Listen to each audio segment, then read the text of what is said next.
Picture this. It's 7 a.m. The sun's barely up, and you shuffle into your kitchen. The house is silent. No clatter of dishes, no good morning from anyone, just the hum of the coffee maker. You've learned to work like a pro. For millions of older Americans, this is the daily reality of living alone.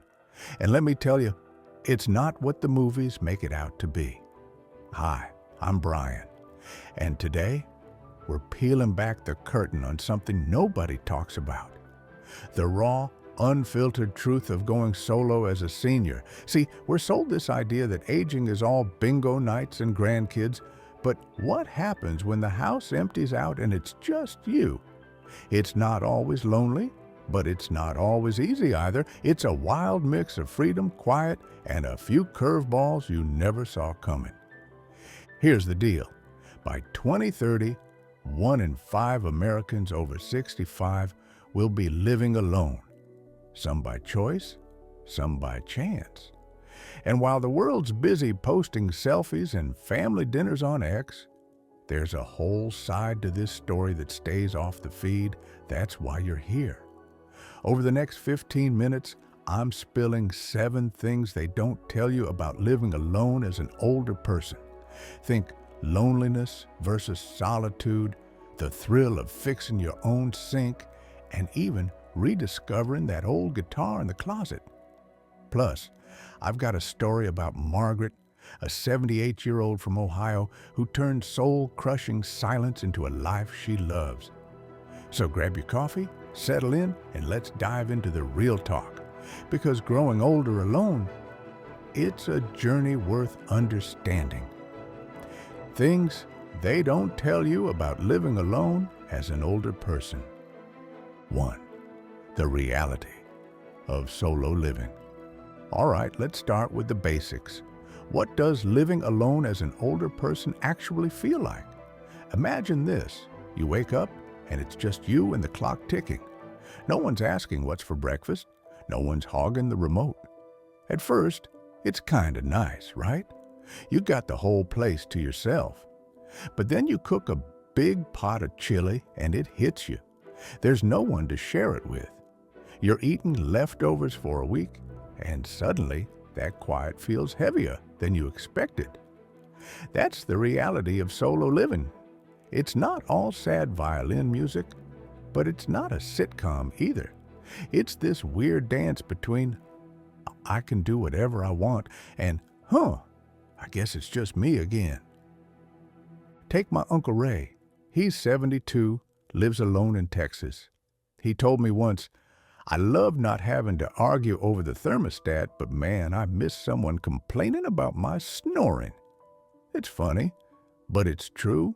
Those little human moments vanish, and you don't realize how much they matter until they're gone. The reality isn't good or bad, it's raw. Some days you're blasting Sinatra, dancing in your socks, and others you're staring at the wall wondering why the phone's so quiet. Nobody tells you that part. They don't tell you how the smallest things, like a creaky floorboard, become your soundtrack. But here's the kicker. That mix of highs and lows, it's yours to figure out. And trust me, it sets the stage for everything else we're about to unpack. Second, loneliness versus solitude. Now, let's talk about the big one. Loneliness versus solitude. Because they're not the same, even if they sound like cousins. Loneliness is that gut punch when you're scrolling X at Thanksgiving, seeing everyone's turkey pics, and you're eating a microwave dinner alone. It's heavy, it's real, and studies say it's as bad for you as smoking a pack a day. Crazy, right? Solitude, though, that's different. That's when you're sitting on your porch with a cup of tea watching the sunset and you think, this is mine, and it's enough. It's peace you choose, not emptiness you're stuck with. I remember my neighbor, Miss Clara. She's 80, been solo for years. She told me, honey, I cried myself to sleep the first month after my husband passed. But one day, I started talking to myself out loud like a lunatic, and it felt good. She laughed, but she meant it. That's the line you cross. Loneliness sneaks up, but solitude, you've got to chase it. Nobody warns you how blurry that line gets when you're older. One minute you're fine, the next you're wondering why nobody called. But here's the secret. You can flip it. Clara started leaving her radio on, oldies station all day, just to fill the air. It wasn't about hiding loneliness. It was about building something better. The truth is, living alone forces you to face both. You'll have days where the silence stings and others where it's like a warm blanket. They don't tell you that it's okay to feel both, or that talking to yourself isn't crazy, it's survival. So if you're out there wrestling with it, try this. Say something out loud. I'm still here. It's small, but it's a start. 3. Learning to rely on yourself. Okay, let's get practical. Living alone means you're the boss, the chef, and the handyman, all rolled into one. Think about it. That dripping faucet, your problem. That Zoom call with the grandkids, you're the tech support. It's like life hands you a toolbox and says, figure it out, champ.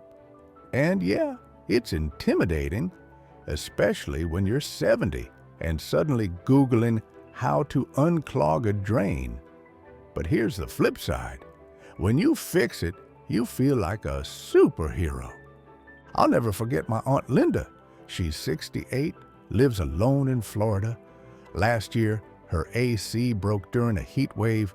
She didn't call anyone, just watched YouTube tutorials for 2 hours, screwdriver in hand, and got it humming again. She called me after laughing, I'm basically Tony Stark now. That's the vibe. Solo living turns you into a one-person army. You learn to cook for one without wasting half the fridge, or you master the art of dragging furniture around without pulling a muscle. It's not glamorous, but it's yours. The catch? It's not always a win. Sometimes you're staring at a flickering light bulb thinking, I can't climb that ladder alone. That's when it sinks in. You're the only player on the team. But the victories, they hit different. Like when you finally figure out the smart TV remote after 3 days of cursing, suddenly you're invincible. Nobody tells you how much pride comes with that, or how it sneaks up on you. Linda says it's like earning a badge you didn't know you wanted. So yeah, it's trial and error, but it's also proof you're tougher than you think. Next time you're wrestling with a jar lid, channel that inner grit. You've got this. 4th, practical challenges. They don't warn you about. Let's be real. Living alone as an older person comes with some curveballs you won't find in the handbook. Picture this. You're hauling groceries up the stairs and your knees are screaming, we're done. Or you slip in the shower and there's no one to yell for. These aren't just oops moments. They're the practical challenges nobody talks about. It's not sexy stuff like freedom or solitude. It's the nitty-gritty of keeping life running solo. Take my friend's dad, Mr. Evans. He's 75, lives alone in Colorado. He told me, I used to pop down to the store like it was nothing. Now it's a whole mission. Bags, parking, the works. And don't get me started on the costs. Fixing a roof leak or hiring a nurse for a bad week. That's money you didn't plan to spend. Then there's the what ifs. What if I fall? What if the power goes out? Mr. Evans keeps a flashlight in his phone by the bed now. Smart, right? But he didn't think about that until a storm left him fumbling in the dark. They don't tell you how much planning it takes. Little things like keeping a stool handy or signing up for a neighbor's check-in list. It's not doom and gloom. It's just stuff you've got to face. I saw this post on X once. A 70-year-old guy said, "Living alone is 90% independence, 10% hoping the smoke alarm doesn't go off." That cracked me up because it's true. You're free, but you're also the first responder. The trick is not letting it scare you. Mr. Evans says he sleeps better knowing he's got a game plan. So yeah, the challenges are real, but they're not unbeatable. You just adapt. One step, one flashlight at a time. 5. Rediscovering hobbies and passions. Now, here's where it gets fun. Living alone gives you this wide-open canvas to rediscover what lights you up. Think about it. No one's judging if you spend all day gardening or binge-watching black and white movies. It's your time, your rules. But nobody tells you how tricky it is to start. You've got the hours, sure, but where's the spark? I met this guy, Tom. He's 73, lives alone in Oregon. After his kids moved out, he found an old guitar in the attic. He hadn't played since the 70s, but one rainy afternoon he picked it up. At first, my fingers were like, "Nope," he told me, laughing. But now I'm strumming Johnny Cash like I'm 20. That's the magic. You get to dig into stuff you forgot you loved. Maybe it's painting, knitting, or finally tackling that sourdough recipe everyone's obsessed with. The catch? You got to push past the slump. With no one cheering you on, it's easy to think, why bother? I saw this lady on X, 70 years old, started knitting again after decades. Now she's got an Etsy shop selling scarves. It's not about the money. It's about that fire you feel when you create something. Solo living hands you that chance, but you gotta grab it. Tom says he plays guitar every night now, even if it's just for his dog. Beats staring at the TV, he shrugs, and he's right. Hobbies fill the quiet with something real. They don't tell you how much power that has, how a paintbrush or a pair of needles can turn a lonely day into a good one. So if you're out there, dust off that old passion. You're not too old, and it's not too late. 6. Emotional resilience and compassion. Let's get deep for a sec. Living alone as an older person builds something tough inside you, something nobody warns you about: resilience. It's not the loud, flexing in the mirror kind. It's quiet, steady, like a tree that bends but doesn't break. You face a bad day, no one's there to hug it out. So you sit with it, figure it out, and keep going. That's the grit they don't talk about. I think of my grandma. She's 81, been solo since Grandpa passed. One winter, the heat went out, and she spent 2 days in 3 sweaters troubleshooting with the repair guy on the phone. "I didn't cry," she told me. "I just got mad and fixed it." That's it. That's the strength you grow. But here's the cool part. It's not just about you. That toughness turns into compassion. You start noticing the widow next door, the guy at the store who looks lost. You get it, because you've been there. Grandma started baking extra cookies for her neighbor after that. She said, "We're in this alone, but together, you know." They don't tell you how living solo rewires your heart, ne? You see your own cracks, and suddenly you're softer toward everyone else's. It's like life hands you a mirror. There's your scars, but there's your steel too. I read this X post once.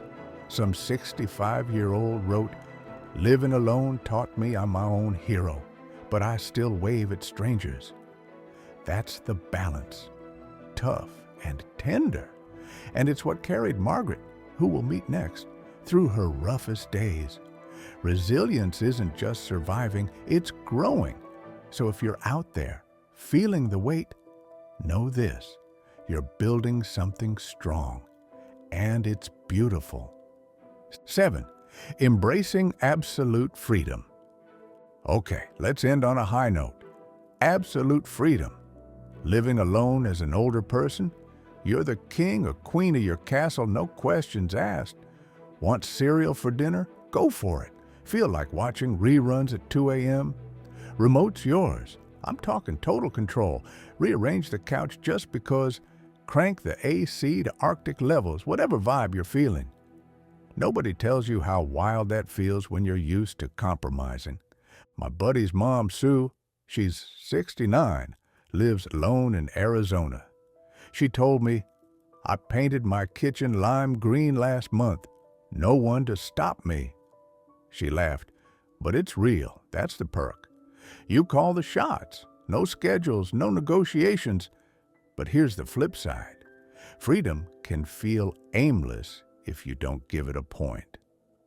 Sue said some days she'd wander the house thinking, now what?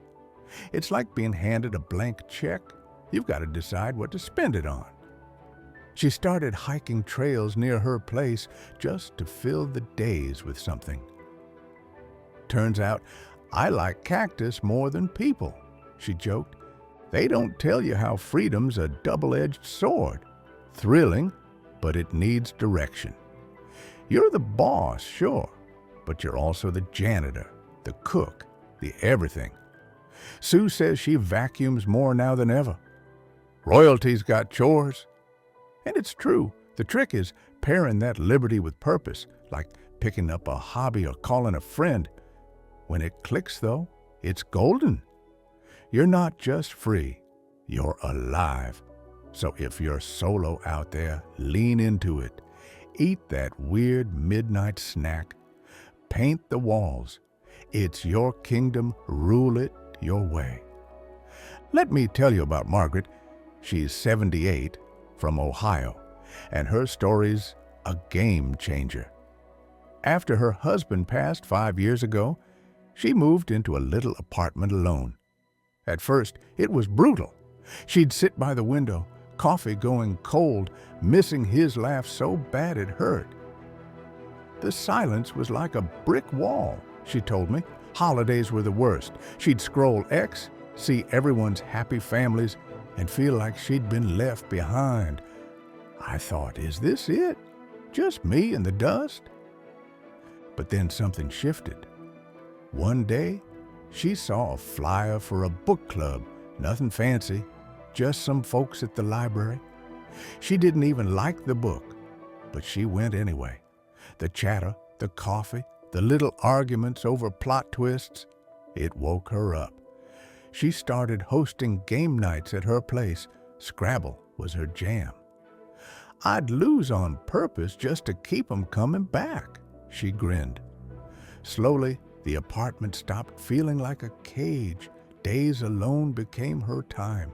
She picked up gardening, turned her balcony into a jungle. Nights were for friends, laughing over tiles and tea. Margaret told me, I thought I'd lost everything when he died. Turns out, I found me. She's not lonely now. She's busy. She's happy. Her flowers bloom. Her scoreboard's full. And she's got stories to tell. It wasn't instant. She built it step by step, from that first shaky yes to a flyer. Her lesson? Joy's not handed to you. You make it. You've got to dig for it, she says, but it's there. Margaret's proof, living alone doesn't mean living small. It's a canvas, and she painted hers bright. Personal takeaway and life lessons. Putting this together, I've been thinking a lot about what living alone as an older person really means. It's not just surviving, it's rewriting your story on your terms. Margaret's journey stuck with me, how she turned that empty quiet into something full. It's not about dodging loneliness, it's about facing it, then building past it. That's what hit me hardest. You don't have to be lonely to be alone. You can be 70, 80, 90, and still start over. That's the power nobody talks about. I look at my own life. My parents are getting older, and I wonder what's ahead. This taught me they're not just aging. They're adapting, growing, even when it's just them. The biggest lesson? Resilience isn't loud. It's not some Hollywood montage with trumpets. It's quiet, steady, like Margaret planting flowers or my grandma fixing the heat. It's showing up for yourself day after day and finding out you're tougher than you thought. And it's universal. Whether you're solo or not, we all need that grit. Here's my takeaway. Life doesn't stop when the house empties out. It shifts. You learn to cook for one, to laugh at your own jokes, to love the silence when it's yours. They don't tell you how much strength that takes or how much joy it can bring. So if you're out there living alone or know someone who is, don't sleep on this. You're not just getting by. You're claiming something big. Margaret did it. You can too. It's your story. Write it bold. So there you have it. The unfiltered truth about living alone as an older person. We've walked through the raw realities, the quiet mornings that surprise you, the loneliness that stings, and the solitude you learn to love. We've talked about fixing your own sink like a champ, wrestling with grocery bags, and rediscovering that old paintbrush or guitar. Then there's the grit, the resilience that sneaks up on you, the compassion that softens you, and the absolute freedom to eat cereal at midnight if you darn well please. And Margaret, she's the heart of it all, proof that you can turn a silent apartment into a life bursting with color, one Scrabble game at a time. This isn't just surviving solo, it's rewriting the rules of what aging can be. If you're out there living alone or know someone who is, don't shy away from the quiet. It's not the enemy, it's the starting line. You've got more strength than you realize, more spark than you give yourself credit for. Margaret didn't see it at first either. She thought the story was over, but it was just a new chapter. You're not too old to plant flowers, make a friend, or laugh at your own bad jokes. Solo doesn't mean stuck. It means space to grow. So take it, own it, and don't let anyone tell you otherwise. You're tougher than the toughest Ohio winter, and you've got this. What do you think? Have you lived alone as a senior or watched someone turn it into something amazing? Drop your story in the comments. I'm reading every single one. If this hit home, smash that like button. It means the world. And hey, subscribe if you're not already in. We've got more real talk coming your way next week about T's next topic, e.g., finding purpose after 70. Hit that bell so you don't miss it. Until then, keep building your story. See you soon.